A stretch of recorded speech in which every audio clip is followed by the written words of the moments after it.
আমার সবচেয়ে কঠিন সময়টাকেও আমি খুব সুন্দর করে পার করতে পেরেছি, এটাই আমার কাছে বড় প্রাপ্তি। আমার মনে হয় আমি আরও অনেক ভালো ভালো কাজ ডিজার্ভ করি। আমার কাছে রেকর্ডেড প্রোগ্রামের থেকে লাইভ পারফরমেন্স স্টেজে যেটা আমি আমার অডিয়েন্সের সাথে কানেক্ট করতে পারছি, আমার অডিয়েন্স আমাকে দেখে তাদের যে ভালো লাগা, তাদের যে excitement, I love the most. মানে আমি যদি বলি যে আমার অ্যাক্টিংয়ের পাশাপাশি, আমার অভিনয়ের পাশাপাশি আমার কোন জায়গাটা আমার সবচেয়ে বেশি ভালোবাসার বা পছন্দের, সেটা হচ্ছে আমার স্টেজ পারফরমেন্স, যেটাতে আমি শত শত হাজার হাজার মানুষের ভালোবাসার এক্সাইটমেন্ট দেখতে পারি। পয়জন কাজটা আমার জন্য অনেক স্পেশাল, অনেক পছন্দের।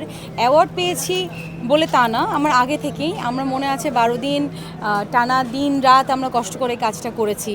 একটা নায়িকার চরিত্র মানে আমার উপস্থাপন করতে হয়েছে। তো যেহেতু আমি এখনও সিনেমার নায়িকা হয়ে উঠিনি, ওই জায়গা থেকে ওইটা করা আমার জন্য প্রথম দিকে ডিফিকাল্ট ছিল। বাট যখন আমি গল্পের মধ্যে ঢুকে যাই, শুধু আমি না, আমার পুরো টিম গল্পের মধ্যে ঢুকে যায়। সো এই জন্যই আমি বলছিলাম স্টেজে উঠে যে আমার এই অ্যাওয়ার্ড শুধু আমার না, আমার পুরো টিমের জন্য। সবারই আসলে ভালো খারাপ, আপস অ্যান্ড ডাউন সব কিছুতে থাকে। ইটস নট যে আমরা যারা ইন্ডাস্ট্রিতে কাজ করছি তাদেরই থাকছে, ইটস নট লাইক দ্যাট। আপনি একটা কর্পোরেট জায়গায় দেখেন, আপনি একটা বিজনেসম্যান বিজনেসউম্যানকে দেখেন, সব জায়গায় এটা আছে। সো আমারও কিন্তু ব্যতিক্রম না, আমারও আপস অ্যান্ড ডাউন ছিল। বাট আমার একটা খুবই ভালো দিক, ভালো গুণ আমি বলতে পারি যে আমার আপস অ্যান্ড ডাউনের মধ্যে আমি ভালো জিনিসটাকে পিক করে আমি সামনের ধাপটাতে, মানে সামনের ধাপে এগিয়ে যেতে পারি, যেটা হয়তো অনেক মানুষ, অনেক আর্টিস্ট পারে না। So I am blessed. Maybe আমি একটা কথা বিশ্বাস করি, if you are honest no one can stop you.